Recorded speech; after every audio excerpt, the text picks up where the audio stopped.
What's up, everybody? Welcome to another episode of the Two Worlds podcast. I'm Jake, and with me, as always, is the Magilla Gorilla to my Mr. Peoples. It's Casey. What's up, buddy? Not much, man. My camera that we've got to start working, I could see it kind of flickering. I'm like, oh, right as it It's like, oh, starts. they started? Yeah, Okay. now's my time. Bye. But I do like. I'm gonna be a little goose. It's like last week. I'm like, we're gonna do spooky stuff this whole time, and then you're like, you know what's spooky? Magilla Gorilla. Look, I personally think a talking gorilla is terrifying. Dude, I think it's my dream come true. But did you see Scoob? The newer Scooby-Doo movie that came out. No, like animated or live action? Yeah, it was animated. It had like Will Forte as Shaggy. I don't know why. And then it had like some other like Zac Efron was Fred and a bunch of different things. It's like not the best Scooby-Doo movie, but if you're like a big Hanna-Barbera head, it's good because like they have like little references to McGill Gorilla. They have like Captain Caveman is in it. They have by Tracy Morgan, which it's like you can only sound like Tracy Morgan. You don't sound anything like Captain Caveman. Blue Falcon's like one of the main characters. Nice. Yeah, Dick Dastardly's the main bad guy and stuff. Like I said, it's not the best Scooby-Doo movie. That's Zombie Island, but Agreed. yeah, 100%. yeah, but it's still fun. Right on. That's not the one that everyone's talking about recently, is it? No, no, that's not even Scooby-Doo. Like that's the thing that annoys me the most. Like people are complaining because the art style, like they have like four different art styles for the four different characters in the new Mindy Kaling Scooby-Doo, which when Mindy announced that she was doing that, she's like, I'm gonna do this like the Harley Quinn show, but with Scooby-Doo. So Velma can say fuck. I mean, she didn't say that part, but like that's what they're getting at. It's like, oh, this is not needed. No. And then they're like, oh, and it's gonna be Scooby Doo, but guess what? You know, like the part that people hate the most is Scooby Doo. The dog, yeah, he's not in this one. Don't worry. Yeah. And they're like, oh, and just to make sure everyone complains, Velma's a lesbian. And then they're like, and Shaggy, he's gonna go by Norville and he's gonna be black. It's like, I mean, okay, I guess. Like, why? Why? Yep. It's like, oh, and you know, the Mystery Machine, the van. This time, we're gonna have like just a truck and call it, the sleuthin vehicle. It's like, okay, now you're just trying to make people mad, aren't you? Yeah. I I was like, who cares about the Velma thing? But then all the other stuff, and I'm like, you know what? Never mind. I also hate this. Yeah. Anyway, enough about Scooby Doo and Hanna-Barbera. Let's Though, I talk mean, some news. in all fairness, I could talk about Scooby Doo for like another 15 minutes probably because I just like I'm the I'm I right there like with it. you, man. I love he that was my favorite cartoon for a while when I was a kid. And I had a really cool Scooby-Doo backpack through grades 1 through 3. Until you got And your Lands End backpack that lasted you from grade 4 till what, 2 years ago? yeah, college for sure. Yep. But anyway, you know what, sir? I will defer to you to start the news. All right, man. So I'm gonna start with some like the lower tier stuff, and everything else is like Superman related. So I'll just start with Jinx, Mother Mayhem, and Brother Blood are gonna appear in season 4 of Titans, and we got pics of them. And I'm not like Mother Mayhem and Jinx, I was like kind of so with, but the Brother Blood actually kind of he looked pretty solid. He looked like the comic book version and stuff. I mean, it's hard for me to really say anything like, "Ooh, I'm so hyped for this" when I've not seen anything but like the first 15 minutes of the first episode. So, but did you see these and are you interested at all? I did not see them. Oh, okay. Uh, Am I interested? Sure. Why not? Yeah. It seems weird though that they're kind of going like progressively more downhill with their villains because the first one was like Trigun, and then it's like Deathstroke. Who was last time's villain? Oh, um, I know that I don't think she was the big villain, but Oh, it was like Red Hood though. Was Blackfire. like Red Hood was the other big Yeah. villain. Yeah. And then this time it's like Brother Blood, Yeah. Well, I mean, to be fair, to be fair. Brother Blood is technically a bigger Titans villain. So I know, but when you start with Trigun, it's just downhill from there. yeah. And even that, they were like, let's blow the budget on this 10 minutes and just get the most we can out of it. Yeah. Um, okay, speaking of show stuff, we got the trailer for the Super Mario Brothers movie. Did you check that out? I did. What'd you think, man? Since you are, I'll say, the King Koopa of the group. Oh, um, yeah, I thought it looked fun. I really like Jack Black. Yeah. Um, I mean, he out of the ones that they cast, I was like, he's the one that's gonna be the best. yeah, and honestly, I'm all for uh Charlie Day's Luigi, right? Yeah. Like I think that one's probably fine. I mean, Um, he's gonna sound like Charlie Day though. well, right, but I mean that kind of that just fits Luigi in my Yeah. opinion. Um, and Mario, it's whatever. I don't think that unless they got the guy that's voiced Mario for the last 20 years, it wasn't gonna be what people wanted. The So one of the big problems too, though, is because I'm a Chris Pratt apologist because he gets so much hate for no reason. And it's just one of those things where it's like Chris Pratt could have sounded exactly like Mario, though. And I really do think people online still would have hated it mhm. because people online hate him for some reason. I'm still not sure on, but it's just like, I mean, he didn't sound good, but it's like, what did you expect when you hire Chris Pratt to be Mario? Yeah, it's gonna sound a lot like Chris Pratt. Yeah. But then like I saw a thing online and it was pretty dang funny. And like I related it to it well, even though I didn't watch this show. I watched the Super Mario Brothers movie a lot as a kid though. So it was just like people seeing the new trailer today, like, oh, he doesn't sound just what he's supposed to sound like. And it's like me when I was a kid. It's the old Mario TV show where it was Captain Lou Albino as Mario. I was like, oh, it's Mario and Luigi. I saw one similar, but they cut to like Bowser's shrunken head. You know that one scene? Yeah. So that it's just like, yeah, we and we were happy with it, you know what I mean? Dude, Just one of those things. I love that movie and the original Street Fighter because I was like, this is perfect in there is not a thing wrong with this. Yeah.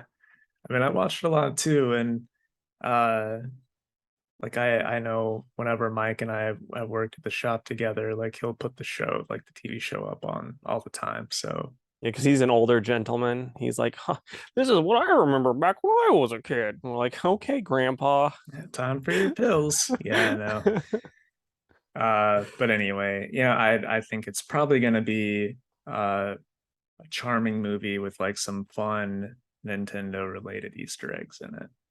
I just pray to God because I will walk out of the movie theater and ask for my money back if I'm there.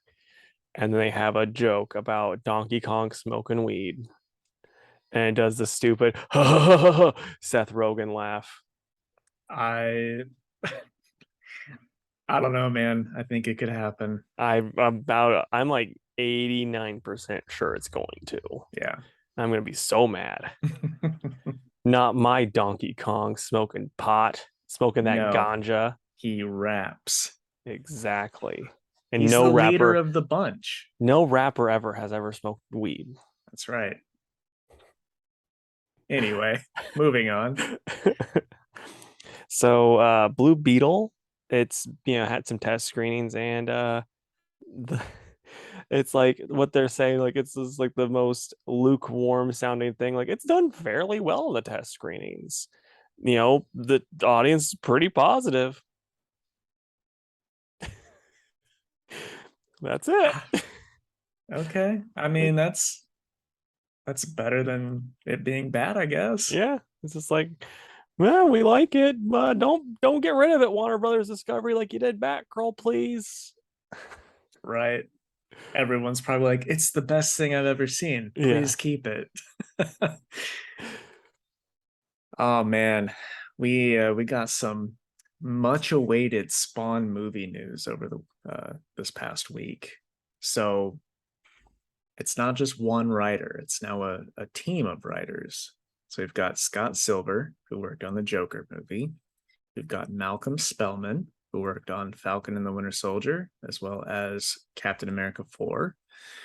And Matthew Mixam, who I couldn't really find anything on, but all three have been hired to write the script according to Todd McFarlane. The funny thing, so I mean, this Spawn movie has been delayed and delayed and delayed about 100 times.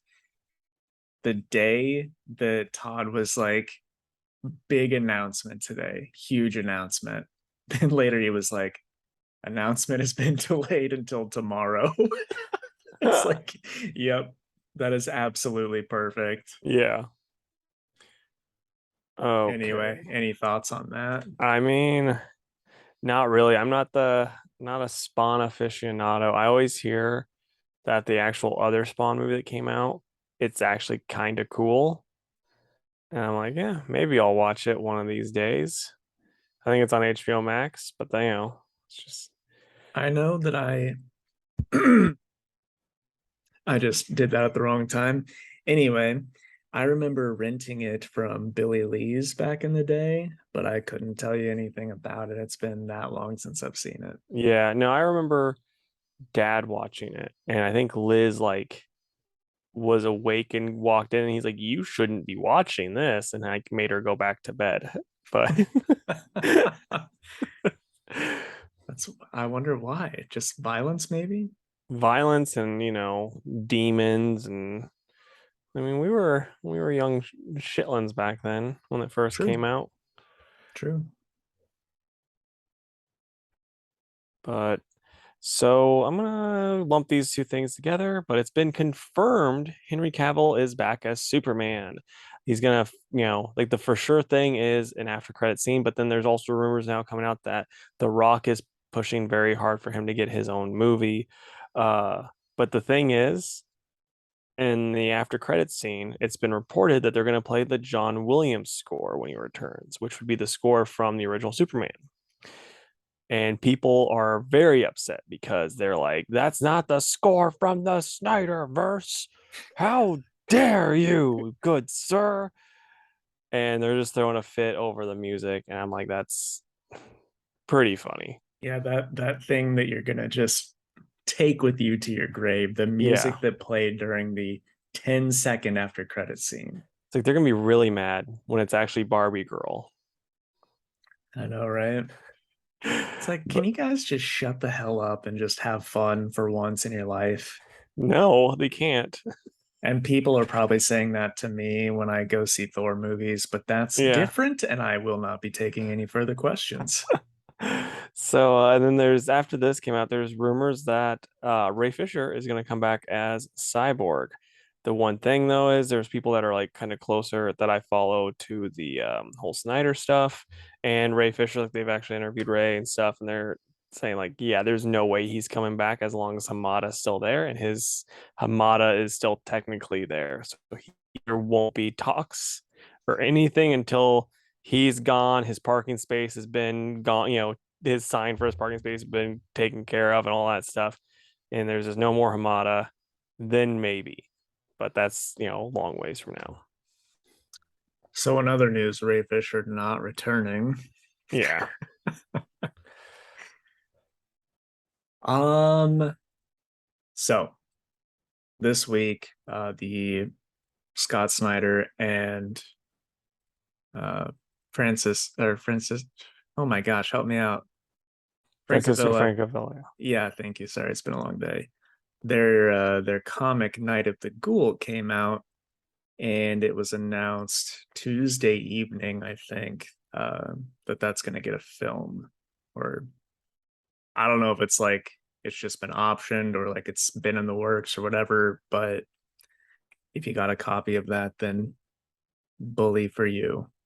Yeah. No, I mean, so I actually, because it came out like last year digitally, and I read it then, or I read the first issue then, and I'm like, I couldn't get into it.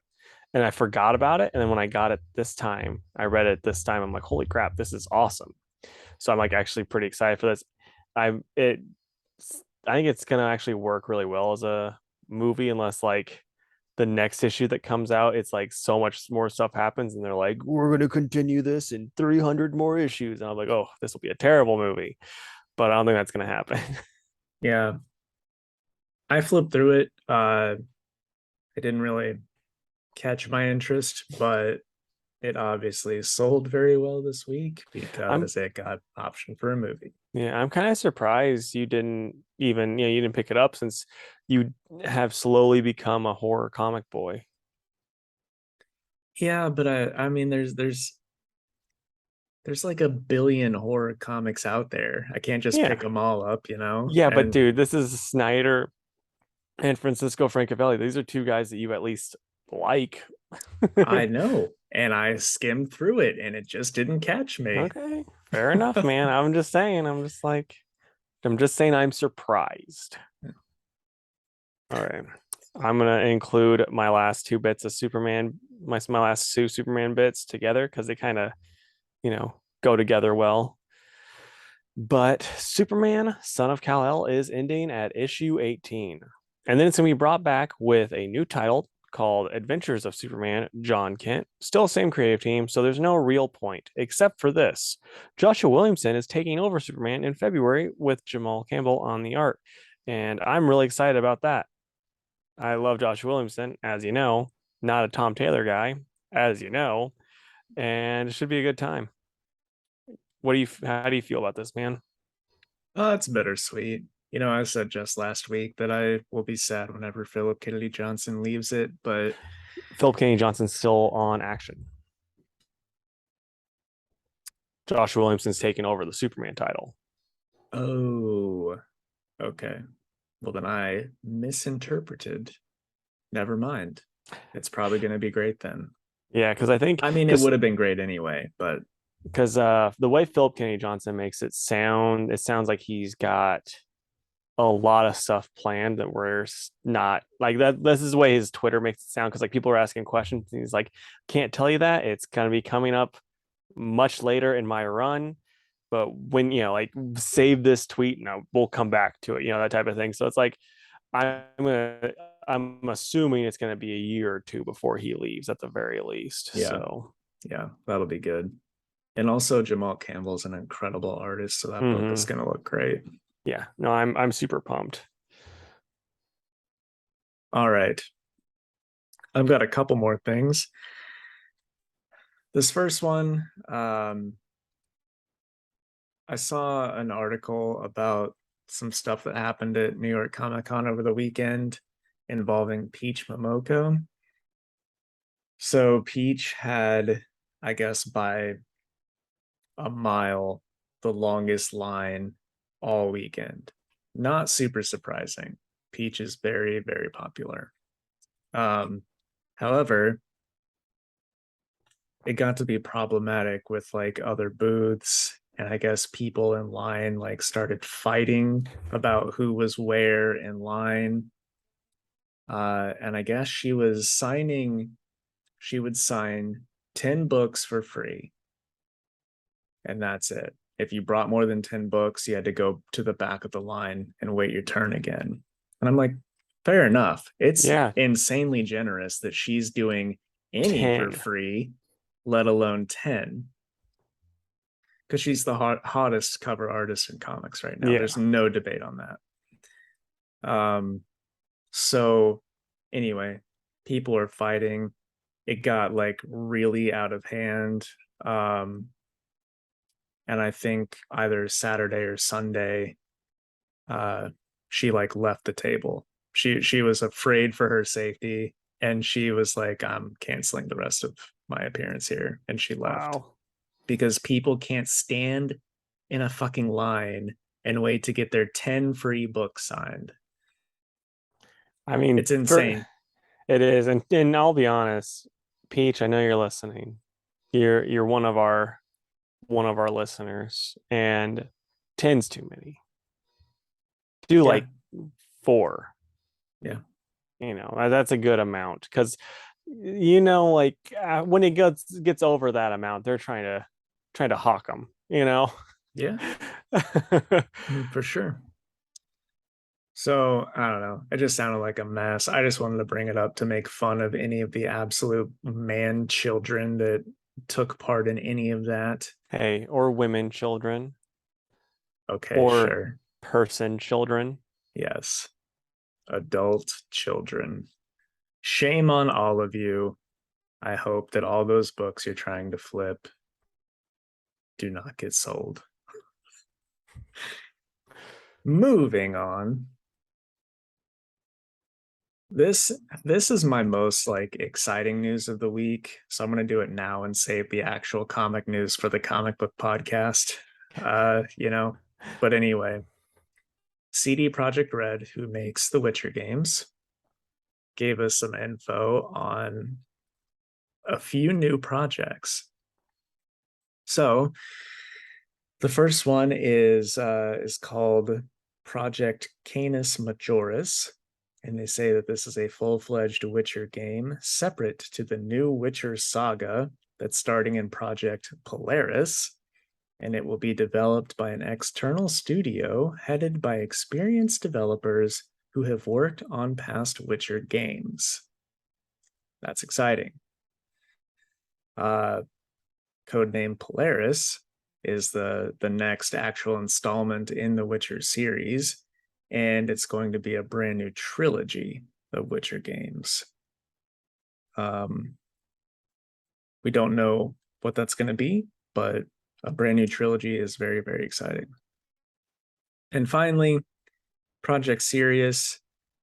It's the code name for the game developed by Molasses Flood, set in the Witcher universe and created with support from CD Projekt Red. It will differ from our past productions, offering multiplayer gameplay on top of a single player experience, including a campaign with quests and a full story. So it just sounds like co-op campaign to me. At least I hope that's what it is. They don't need to do like a whole MMO thing, in my Yeah. opinion. But No, I think that crap gets old quick. yeah. So I mean, I was just all week long super excited after that announcement. I mean, we knew that they were gonna do another Witcher game, just ooh, wasn't ready for all of that. So exciting stuff. How mad would you be? I have to ruin things for you because that's kind of my job. I have to bring you back down to earth. How mad would you be if the new Witcher series is like it just starts off with like you remember Danny Phantom, like how they did Yeah. the explaining rap of like how he got his powers. Yeah. That's how they start off with this, but it's about how he ends up into 1999 and he is now like on the streets of New York in 1999. I think if that happens, Casey, I will need to be committed.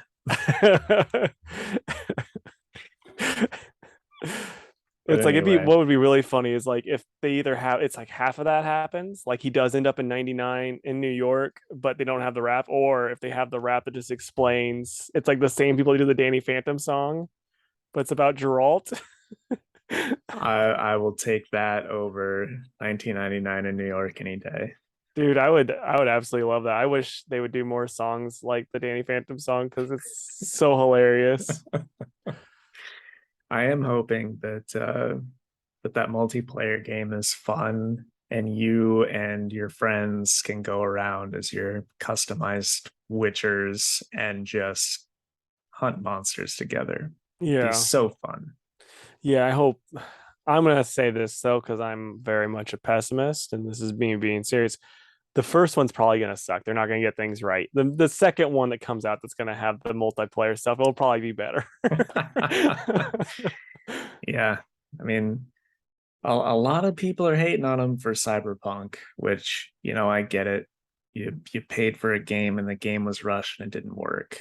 Yeah. However, it is my opinion that that has been their only miss so far. So I have to believe that they learned their lesson because they're not some huge, they're not EA or Hmm. whatever. They learned their lesson. They're going to take their time with these and make them good before they come out. We'll see. Yeah. Okay, in the final bit, we are going to talk about Lazarus Planet, which was announced at New York Comic Con this week. And that's essentially the magic crisis that we talked about a while back. So it's going to be spinning out of the Batman versus Robin series. And Mark Waid is teaming up with Riccardo Federici, Jean Lewin Yang, Billy Tan, Nicole Maines, Skylar Partridge, Francis Manipal, Dan Waters, Philip Kennedy Johnson, Josie Campbell, and more to do this Lazarus Planet, which essentially later on in this Batman versus Robin miniseries, there's a Lazarus volcano. It erupts. It messes with the multiverse. We're getting stuff like a Doctor Fate Batman, um, the '90s Electric Blue Superman's coming back, and a couple other things. So this was the list of questions that will be asked for Lazarus Planet. Can Power Girl free herself from the out of control Omen? Omen being a proper noun. Who are the mysterious trio claiming to be resurrected siblings of Raven? Will Dreamer's visions guide our heroes to the path of victory? Can Mercy Graves survive the transformation she's undergone? Will Martian Manhunter survive a psychic link to a doomsday nest? That one sounds pretty dope. Can new hero City Boy hope to commune with Gotham in time to save it? How far would the question go to chase a lead across a transformed Gotham City? Not sure which question. I'm assuming Renee if it's Gotham. Yeah.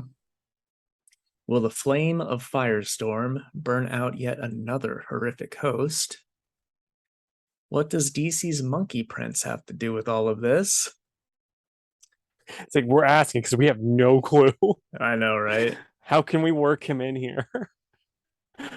And then Damian Wayne puts out a distress call for whoever can hear it, asking them to come to the ruins of the Hall of Justice and help save the world.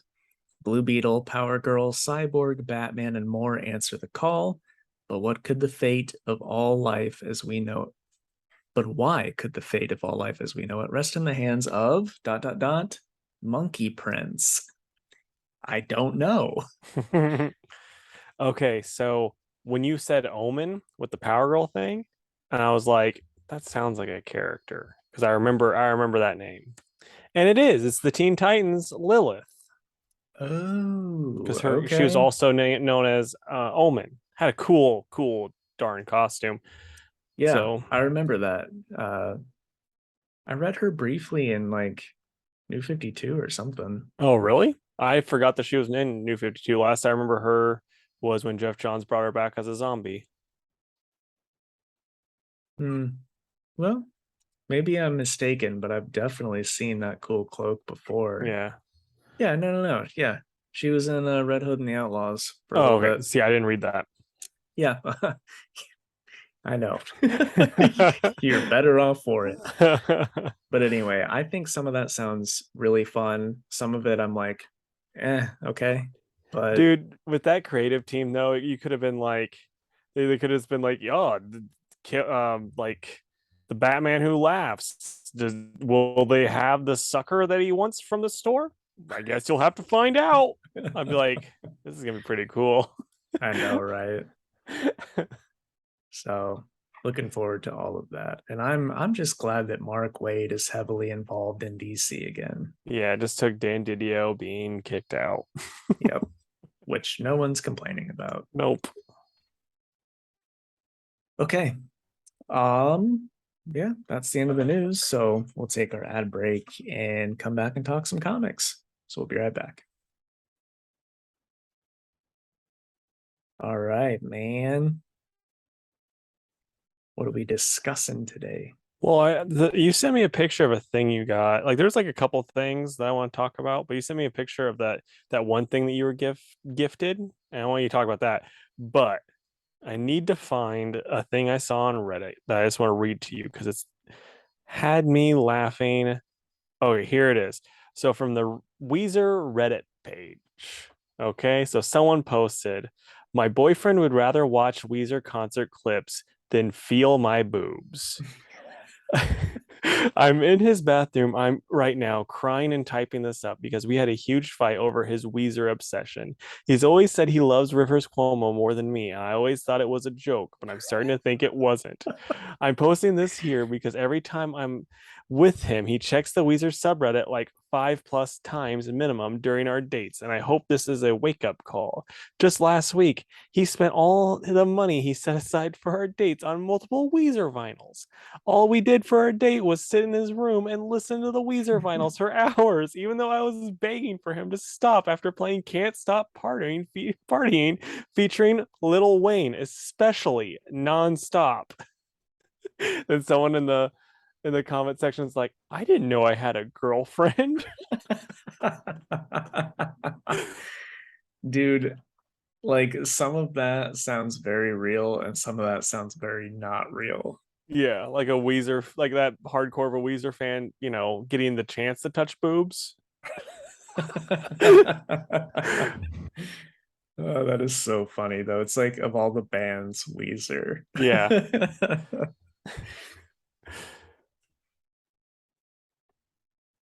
Okay, so you asked about the console that I acquired, Yes. and that is the Magnavox Odyssey 2. Share a screen and pop it up on there, all fancy like, and then we'll be like, "Ooh, I can do that. So you okay, Hal?" She's sneezing. She just I woke heard up. She's like, those "Oh, you." sneezes. She's like, "You nerds are still doing this crap. It's bedtime." Okay, so share screen. This guy. Here we go. Ooh, fancy. So, this was Atari era, as I'm sure those watching can see. I'll say this, the controllers, those Joy-Cons, that's the Nintendo Switch. The joystick feels like incredible. Like even Yeah, after all this time, it's just like it's not like I don't know. I don't know if you had this experience with Atari, but I always felt like the joysticks just got like super like loose. You know what I mean? I know what you mean. I don't think I ever played proper Atari though, but Okay. I've played with other joysticks, so I know what you mean. Well, with these, at least with the the ones that I have, you really have to not it's not like too difficult, but you gotta like move it if you want it to move. And I like that. Yeah. Um, but anyway, what I am excited for and would like to incorporate into this show, and I'm bringing it up now for the first time. So mine comes with let me find a picture of it. Uh, this here, uh, this is the voice module that goes on it. Is that still coming up? We're new Mm-hmm. to screen Yeah. sharing. Um, there's a game for this. It's called Type and Tell, and basically you just type in whatever on the keypad, and then the game part just says it back in a robot voice. The robot voice is amazing. I love it. So I was like, man, I we should just record a couple of voice lines for like the news or the comic review Yeah, 1 hour power extravaganza, that but we this have this haven't done robot. in I a know, year. I know, but we should start and have this robot voice from the Type Intel say it. I think it would be amazing. No, I love that idea, man. So, or just like special announcement, like it would just, I don't know, it'd be super fun. But anyway. Azrael Watch 2022. Yes, exactly. It'd be so fun. Uh, so anyway, that is my new Magnavox Odyssey 2 and my plans for said console. Nice.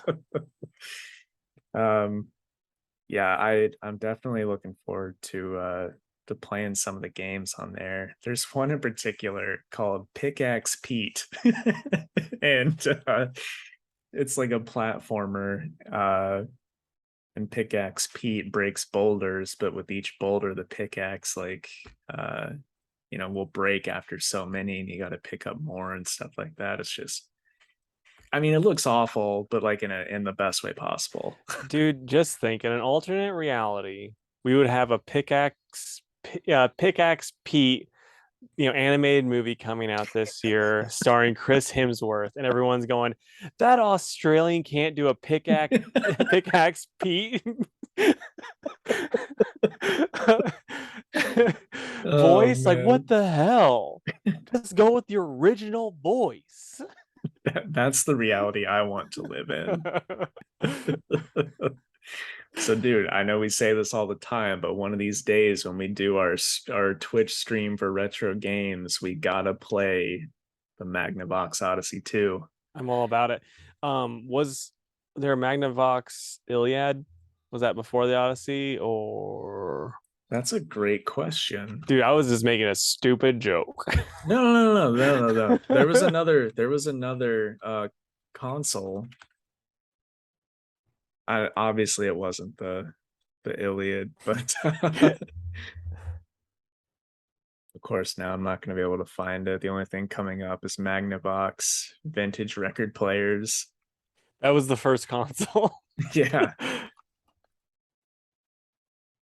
Um yeah, I don't know. Anyway, the I think it's funny that back when these came out, which I just looked it up, was 1972. They cost $100. Now, the math for inflation, Mm-hmm. that would be $650 today. Wow. Yeah. So all that for the Pickaxe Odyssey, Pete. for Pickaxe Pete and like Pong. Yeah. Because the first Odyssey was uh well maybe 72 was the first Odyssey, and then the Odyssey 2 was, it was like either it's like 79 or 80, I think. But anyway, it's still funny, but it's cool. I like it's got Frogger and some of the other like classics that Oh, would come nice. across there. But you heard it here first. Pickaxe Pete stream coming your way sometime. And then I'm gonna toss this out next week. I already know what we're gonna talk about. So be prepared for that. It's gonna be conspiracy theories. Oh boy, Yeah, I'm excited. that makes one of us. Yeah. I mean, at the end of the day, hearing me talk about them, you're gonna have to be at least be a little like this should be fun. I'm just teasing you. I like to listen to you talk about things that you are passionate about. See, like with this, it's more just, oh, I'm stuck in a tractor, so I'm listening to just all of the podcasts, and there are some bad ones out there. Yeah. Speaking of podcasts that aren't bad, though, this week the next episode of D&D with the Testing Room Boys is out. We'll have to plug that at the Yeah, end also. Remind me. I'm saying it Yeah. now because I know I will forget. Yeah. Oh, dude. So also with podcasts, I'm listening to one right now that's about the uh the true story behind the movie The Exorcist, like the actual what it's actually based off of. Yeah, And did you know, as a St. Louis native, you're not a native, but as a St. Louis liver, did you know that the original Exorcist, the actual exorcism, took place in St. Louis? I did not. Yeah, there's the like the kid that had it happen. It's like the exorcism of St. Louis is kind of what it's called, and it's a whole thing. Sounds like that kid something possessed him. Huh. I am gonna look that up. Yeah, like Check I'm it out not after this. because like I am not a big ghost boy. Like I don't believe in them really. I think it's mostly malarkey, but it's like when you hear like the possession shit, I'm like there could be something to that. Like Right. when there's like 48 priests going, we're pretty sure this kid was possessed. It's like, and they have to write it down, 48 of them, and they're like, yeah, we saw him, you know, do stuff that a teenager or like I think it's like not even a teenager, I think it was a kid couldn't do. We saw these things, and then he got better after after the exorcism. Yeah, we're pretty sure he was possessed, and other people were like, no, it's not. I swear, I know it's not. He just probably had mental health issues or something. It's like, so you're telling me you can sprinkle holy water on someone that's got some mental health issues and it's gonna fix them? I don't think that's how it works. Oh man. That's funny. Well, anything else?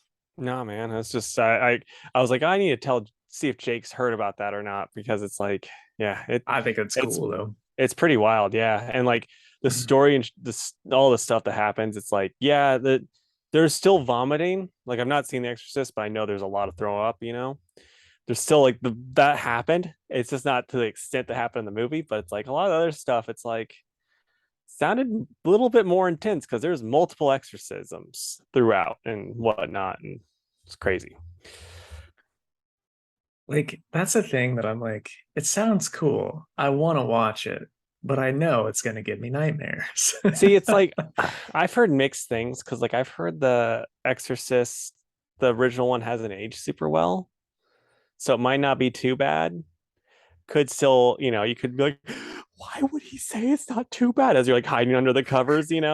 But but like I said, I've never seen it, but no, like the Astonishing Legends podcast, if you have like, I'm gonna say 8 hours to kill because that's why like they're the perfect tractor podcast because like they'll be like, yeah, we're doing this in 5 parts, each episode is 2 hours long, like, oh shit. I just thought of something else too. Friday I watched the Werewolf by Night special. Oh, is it good? Speaking of Disney Plus, I watched the Charlie Cox clips on YouTube. Oh, nice. Yeah, it was awesome. I loved it. Nice. The best, So is it the best Disney Plus episode, your thing? I don't know if I would say that, but it's up there. Right on. I mean, it's a black and white, horror movie, except that it's not really spooky at all. But the characters are cool. Uh, I mean, this is spoilers for a character that shows up in it, but I think everyone kind of knew Man Thing was going to be in it. Yeah, Looked really cool, good. and yeah, I don't know, man. I would totally take a lot more Halloween specials like that. Like Yeah. I now that you have Disney Plus, I highly suggest checking it out. It's like 50 minutes long, so it's not even that So long. I still don't have it. Oh, okay. I No, thought you I no. thought you were saying I that you did, but I watched the Daredevil scenes from She-Hulk on YouTube, gotcha. which from what I watched of it, I liked a whole lot. It felt like a comic book team up, Yeah, no, that which episode was great. it's like I've never felt that way though about any of the other times in the movies where they cross over. So like and or like even the Netflix shows. This is the first time where it felt comic booky, which is a good thing. There's one thing I didn't like though, and you're probably going to disagree with me. Obviously, we're clearly into full spoilers on the latest She-Hulk episode. Matt and Jen sleep together. That I expect that. I didn't though. And I mean it's not that big of a deal. I was just like, I don't know. It would have been nice if maybe they were just friends. Yeah. One thing I will say about that though that annoyed me, and like I've heard on Bill Burr's podcast, him and Nia were talking about like when girls will like walk home and they've been wearing heels and they like take their heels off and they're like, if you're The gonna walk of wear, shame. yeah, if you're gonna wear the heels to begin with, you gotta commit to it and you gotta walk, you gotta wear them the whole time. It doesn't matter if your feet are hurting. It was your choice. You gotta do it. Yep. And then old Daredevil doing the walk of shame, shoes off, hilarious. But at the same time, you're gonna wear that outfit. You wear those boots too. Yeah. You're wearing them all night, jumping off Yeah, buildings. What's a walk home? exactly. Yeah. But yeah. Oh, I mean, overall was great. Costume looked cool, even though I'm not a huge fan of the yellow and red. Still looked really I good.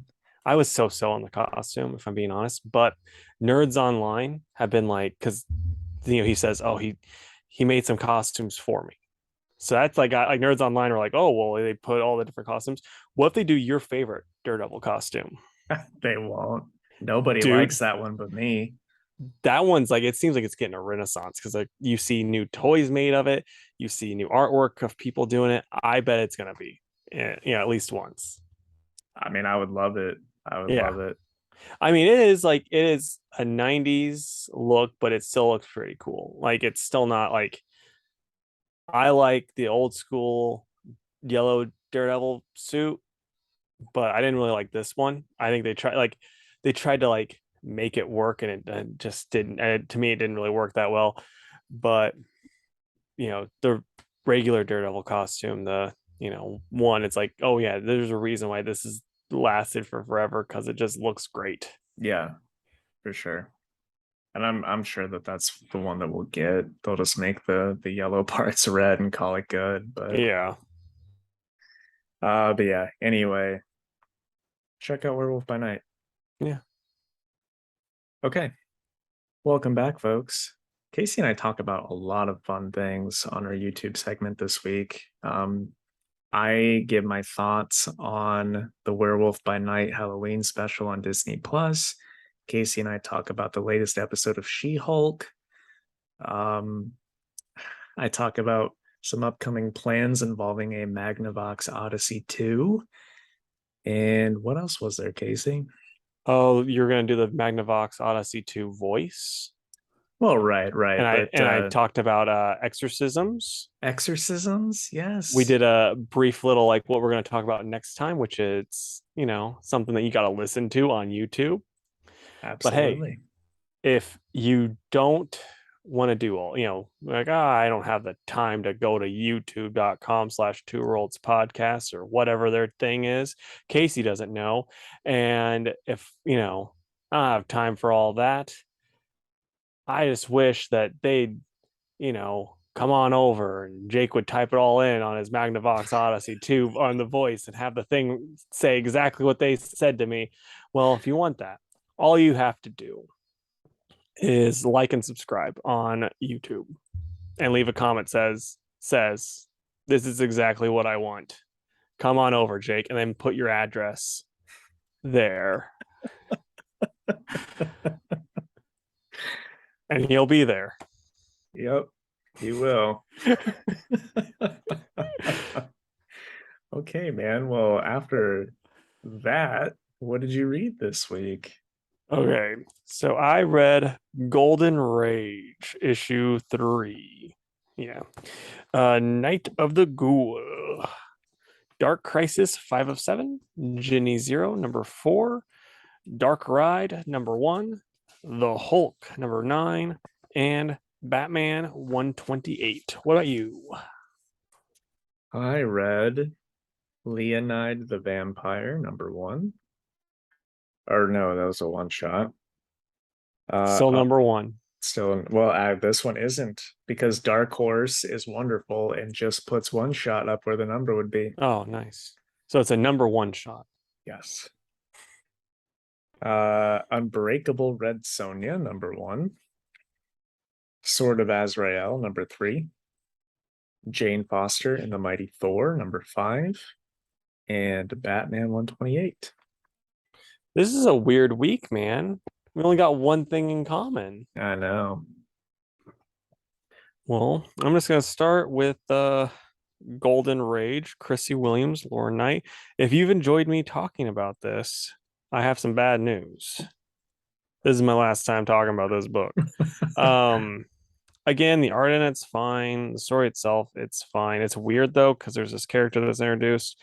She's the leader of the Red Hats, a new one, which it's hilarious that the Red Hats are like this group of badasses that are mean and evil and sort of evil because my grandma was a Red Hat until I think like they had to pay dues or something, and then her and her friends just stopped doing it, and they just kept doing the stuff that they were doing. Like they'd still go out to eat and I think wear red hats, but they just weren't a part of the Red Hats anymore. But yeah, so I mean it's like, oh, but then it turns out the witch is the leader of the Red Hats mom, and the leader of the Red Hats like a spoiled kid, even though she's supposed to be like in her 50s. It was just really weird. The characters were written kind of not my favorite. I just wasn't feeling this book. Again, the whole concept of this book is so much better than the book itself. So yeah, I'm just like I said, not for me. I'm gonna give it a 4 out of 10. Okay. So I'll do Leonide the Vampire, number one shot by Mike Mignola and Rachel Aragno. And it's pretty cool. It's just a one shot about this shipwreck off the coast of this sad little village. And there was a coffin on the ship that had a little vampire girl. And yeah, everyone's like, man, I wish that this town didn't suck. And, just making all these wishes. And she kind of makes it all come true, but with like really bad consequences, sort of thing. Like monkey paw style. Yeah, exactly. And then this priest gets like resurrected and tries to stop Leonide. But then her father, this giant bat, I'm assuming also a vampire, grabs her and flies off. It'd be funny if it's not. It's just like her Just a mom was, bat. yeah, her mom was a woman and her dad was just a big old bat. But anyway, the Leonide gets away, and the priest, who's really just like a skeleton in priestly robes, um, Leonide, as she's flying away, says, "Forget me, priest, and you're better off molding in your grave." And he says, "If only it could be so, but now I am robbed of that peace. So fly, even to the farthest corner of the earth, and I will find you." And it says, end of part one. So I'm not sure how a one shot is just the end of part one, but it was neato, and I would definitely be interested in reading some more. So I'm gonna give it a 7 out of 10. The next one's gonna be issue 2 shot. I hope that it is. Okay, so Ginny Zero issue volume 2, Small Victories, issue 4. So yeah, Ginny just hooked up with that one dude last issue, and they're in the car with her friend, and her friend's kind of scolding her that they hooked up and whatnot. And then this big monster that actually killed her dad shows up, and the other dude goes and saves, like the big reveal that, oh, these guys, the people that, she works for are all baddies except for her one uncle. And so her guy she hooked up with is going to go save him while she fights the monster. The guy she hooked up with gets killed. She didn't see it, and she kills the monster. Then she finds out, oh, yeah, the dude's dead, and she's clearly not handling it well. And then Yeah, spoiler alert. It looks like her friends and her friend and her uncle both died too. So she is not having a good time. This issue is kind of weaker, in my opinion. I think part of the problem is like I didn't like the art as much in this issue for some reason. It just didn't hit for me. The way they beat the big monster, and it's just like everything kind of happened that it's just like, oh yeah, these big things are happening. They're gonna happen really quick though. Like it just the pacing was off, everything. Normally this book's a lot better than this. I still like it though. Like it's still just enjoyable. I'm like here for the ride. I like Jenny. She's one of those characters like, yeah, she can do a lot of cool stuff and she's like it's cool, but at the same time she is flawed as hell. So like it's more entertaining than it just being like, nah, I'm awesome. Okay, bye. So yeah, I mean I'm still here for the ride. I'm gonna give it a 7.5 out of 10. Okay, that's not too bad. Next I'll do Unbreakable Red Sonja #1. It's written by Jim Zub with art by Giovanni Valletta. And I like this. This was a cool book. Um, Sonia's kind of a belligerent drunk for about half the issue, which is kind of funny.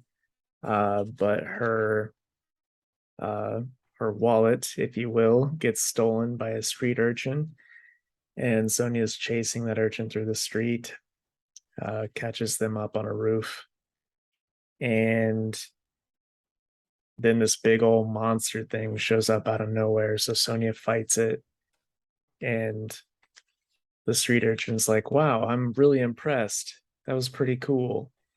And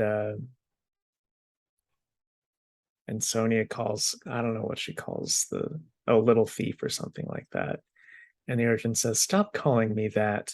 I've got a name." And she pulls off her hood, and it's Red Sonja, but it's like a little kid version of her.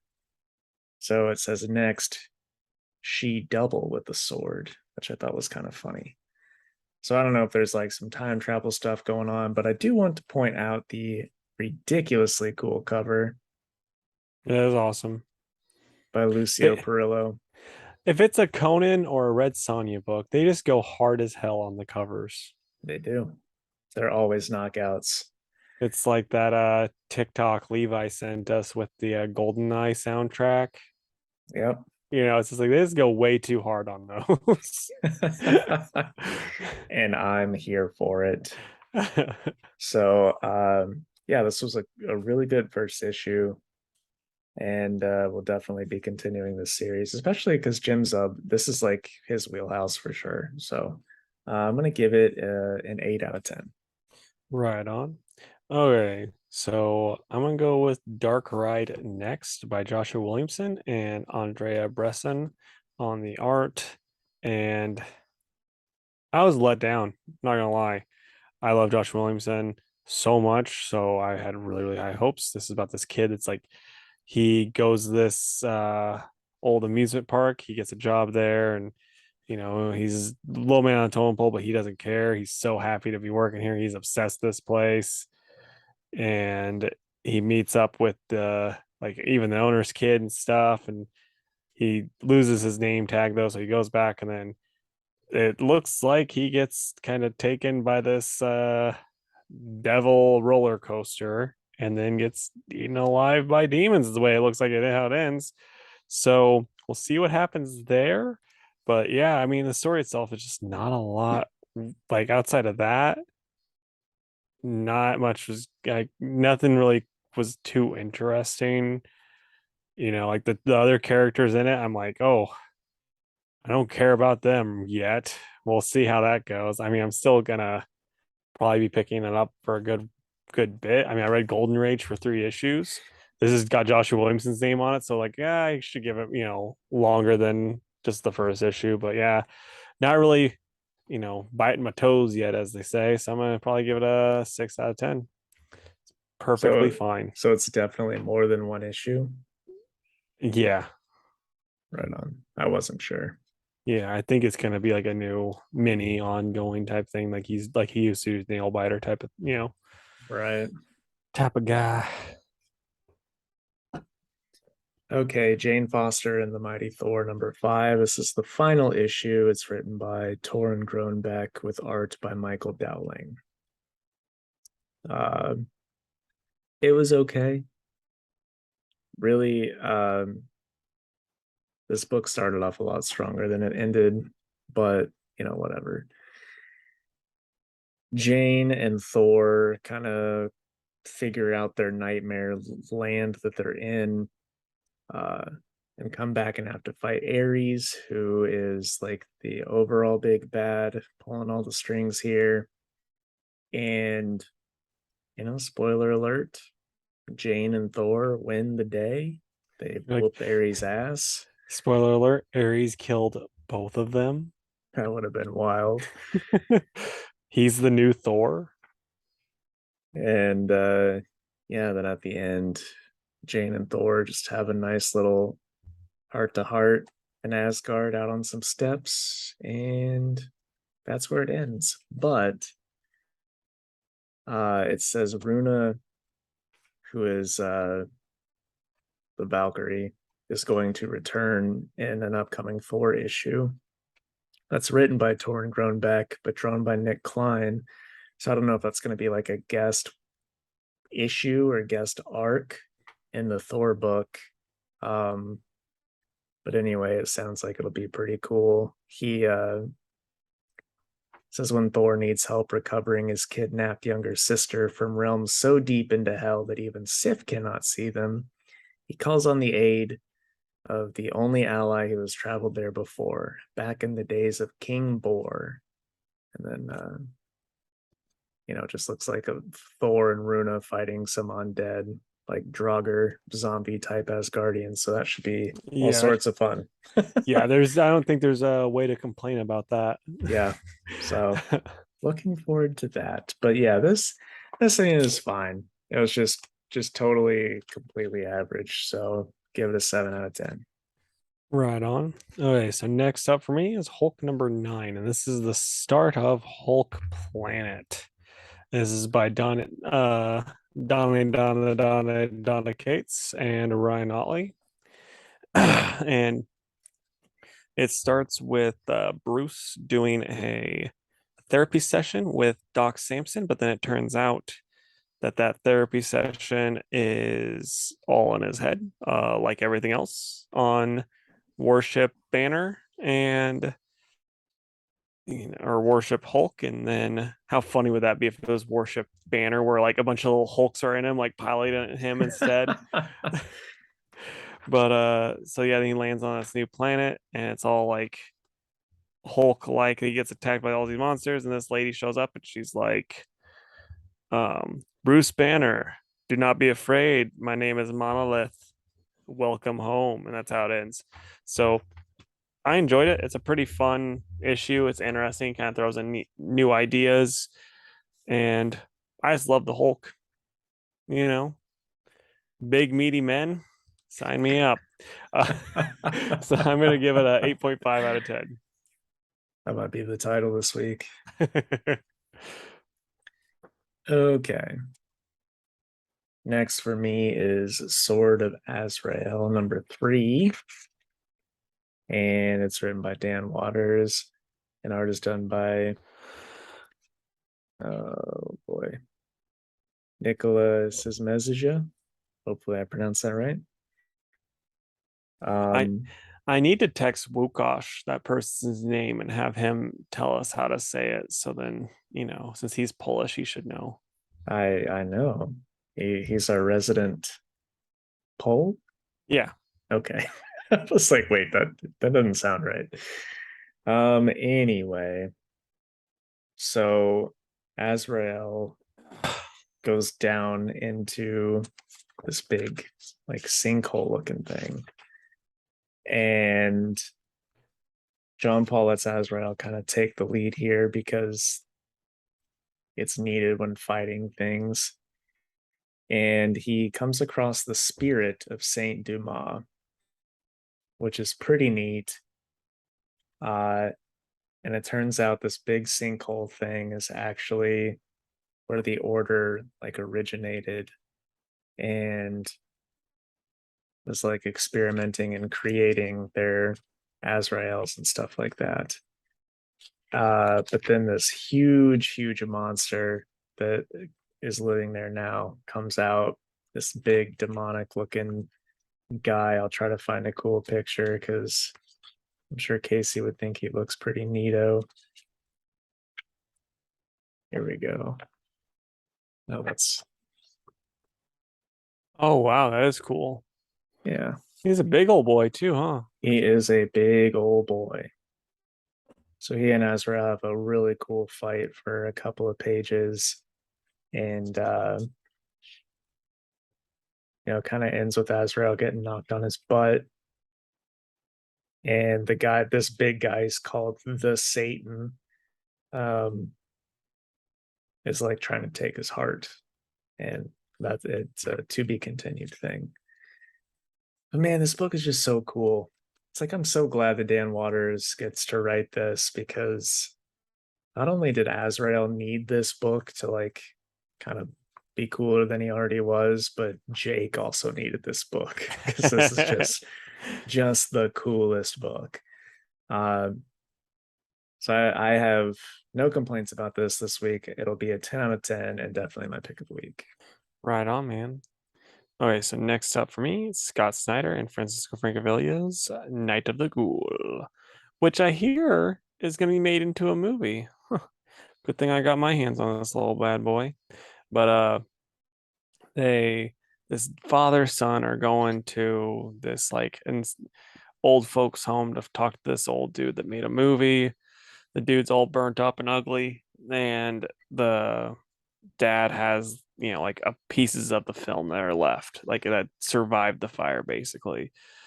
And then there's some more stuff going on than what is letting on. Like everyone in the hospital or in the old folks home's kind of weird, and then the son is extra weird. Like he didn't want to go see the old guy, which is like fair enough. Who would want to, like, what young kid is like, yeah, dad, let's go look at this old guy that I don't know. I want to go talk to, like that made sense. But then he talks to his mom, and the mom's like, oh, just do this thing with your dad. And he's like, I'm here, aren't I? Like, we're in the library. Come on. You did your research on this Ghoul stuff. And he's like, that was weeks ago. And it wasn't research. And it's like, so he's not doing, like, he knows more about this stuff. And like, there's a big reveal about what's going on in the place. But then, like, the kid that knows all this, that supposedly knows stuff about the place, knows that there's evil and blah, blah, blah. He then, like, goes down these stairs he shouldn't go down in this room that says, or he goes down like the spot that says employees only, and then goes into a room that says in like terrifying font that says children. And he's like, yeah, this seems like a good place for me to go. I'm a child. And it's just like, you shouldn't be that stupid. Like if you were like, oh yeah, been planning this thing to get my dad, because like that's how it seems, like he's gonna pull the old wool over his dad's eyes and stuff, and then it's just like, oh, this hallway that I shouldn't go down. Might as well. Oh, children, I'm a child. I'm gonna go down here too. Like that part was just like, it really lost me on that. Everything else about it, super cool. The monster, like the thing, I guess, in it is a very Scott Snydery type of monster thing. Francis Francovilla's art is awesome. I really enjoyed it. I'm gonna give this an 8.5 out of 10. Very nice. I've just got Batman left. Okay, so I got Dark Crisis on Infinite Earths, the book Jake gave up on, by Joshua Williamson and Danielle St. Pierre on the art. The art's really good. Joshua Williamson writes superheroes just as a whole very well. Yeah, so they decided to take the fight. The Titans are gonna take the fight, Deathstroke and all of them, while Barry's, saving everybody from throughout the old, different multiverse and stuff, like all the other heroes that got taken. And there's one part like that's pretty cool. They show up to where Superman is because like they had a big fight with Batman. They had to make him realize stuff, and then like you don't see that how they get Wonder Woman. I'm assuming that must be in a tie-in that I didn't read. But then like Clark's just on the farm, he's looking at a picture, and then he's like, You can put the lasso away, Diana. And she's like, we'll see. I need to be sure that you understand your real family is not here, that this place is imaginary. It's so much more than that, Clark. These worlds are ticking time bombs of crisis energy. And then he's like, basically, Superman's figured it all out. And then Hal's like, you're kind of calm about this. And then Batman's like, it's because he's angry. When he's really calm, it's because he's really angry. And he's like, I tried to escape so many times over the years, but my world wouldn't let me. So instead, I study. Pariah uses our minds to build these dream worlds. But I have become lucid. This place is only a prison so far as our imagination takes us.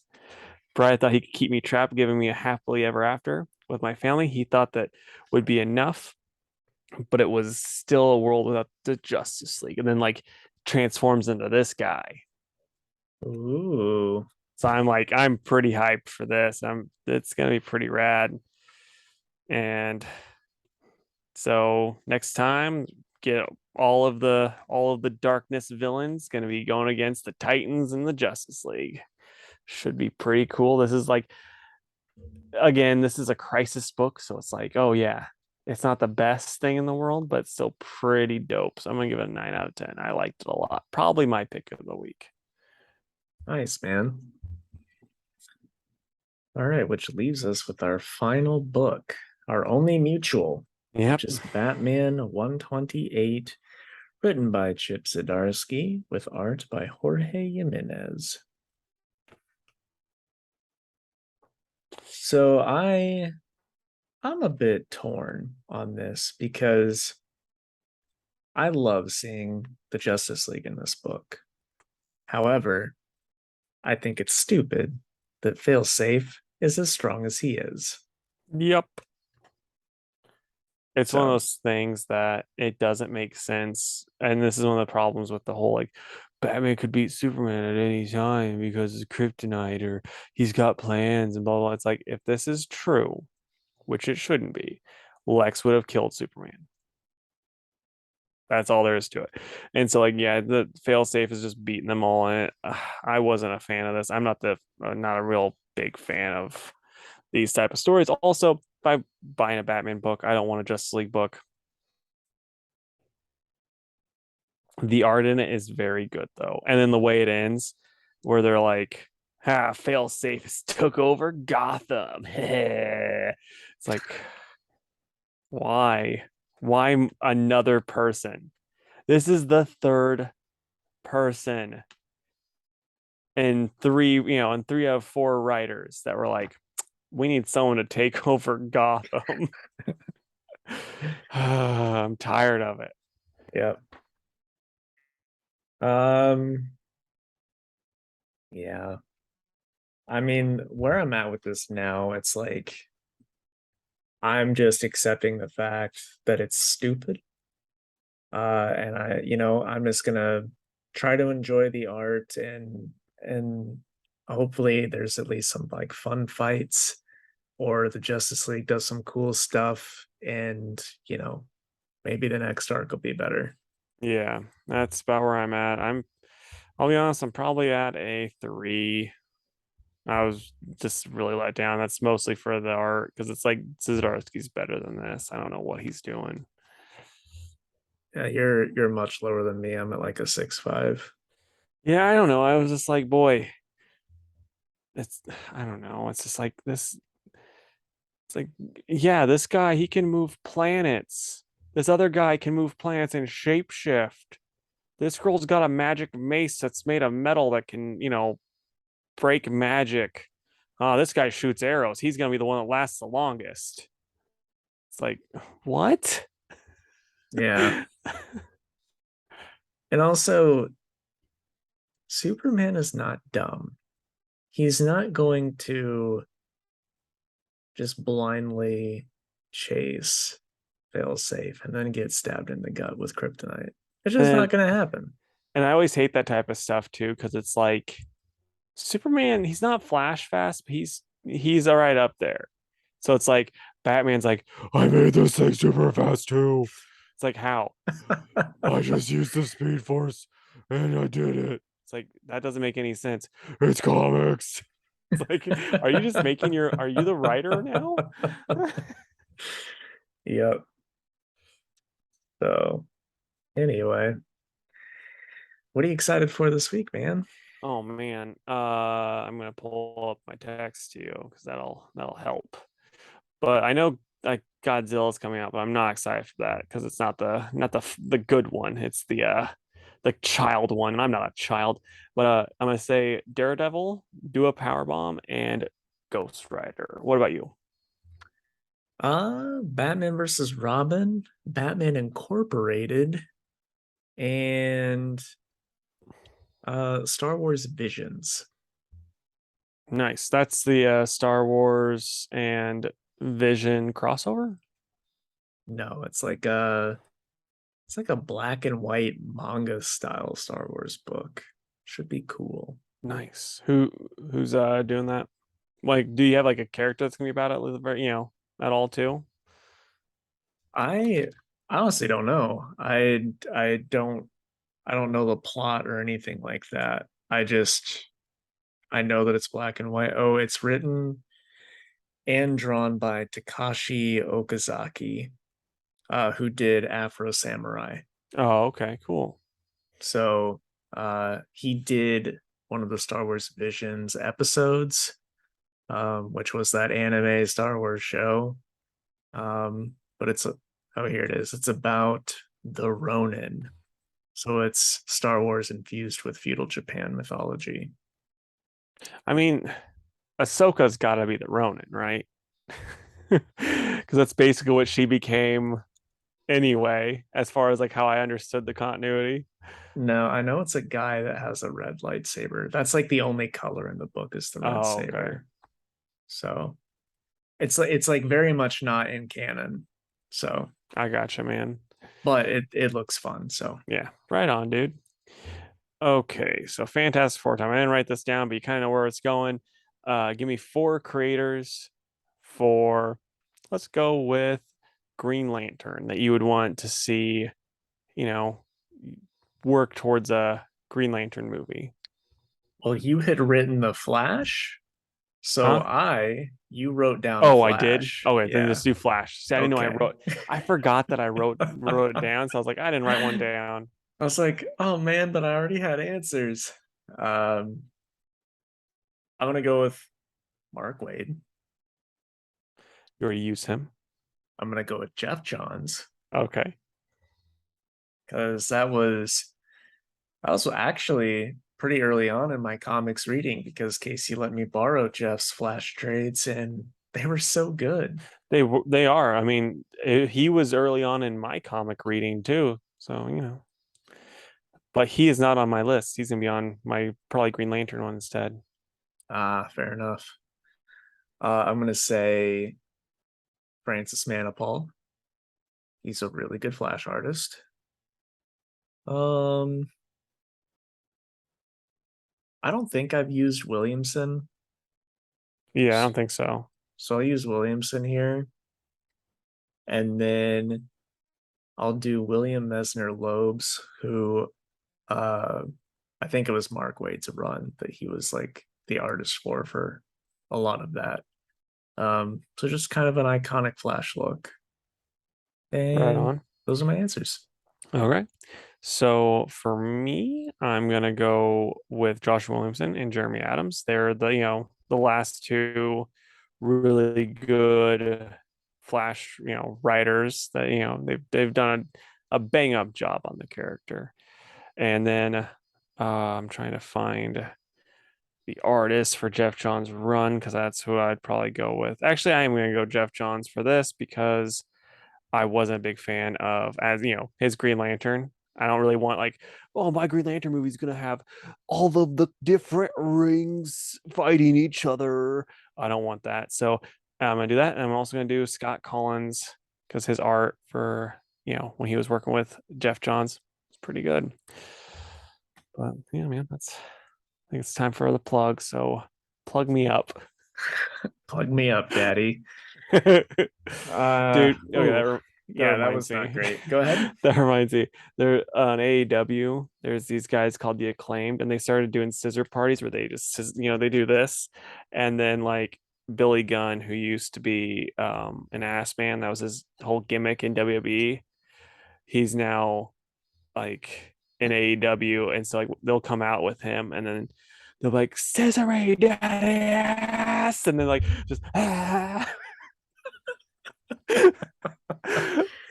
Boy, that sounds awful. it's hilarious. Anyway, closing plugs. Yeah, you can find us on Facebook at facebook.com/two worlds podcast and on Twitter at two_worlds_PC, as well as Instagram at two worlds pod. You can email us at twoworldspodcast@gmail.com and on YouTube at two worlds podcast. Shoot us an email. I picture our email just looking like an old western ghost town, like just like Jake opens it up and like a tumbleweed just kind of goes across. I know. Yeah, it can be anything. Just the words hi. Just Yeah, shoot us one. yeah. And Jake will then read it, be like, oh yeah, Shooter McGavin 99 said hi. So hello. Anyway, guys, we'd love to stay and chat, but I have to sell Casey to a taxidermist. So we'll catch you next time. Bye. Bye.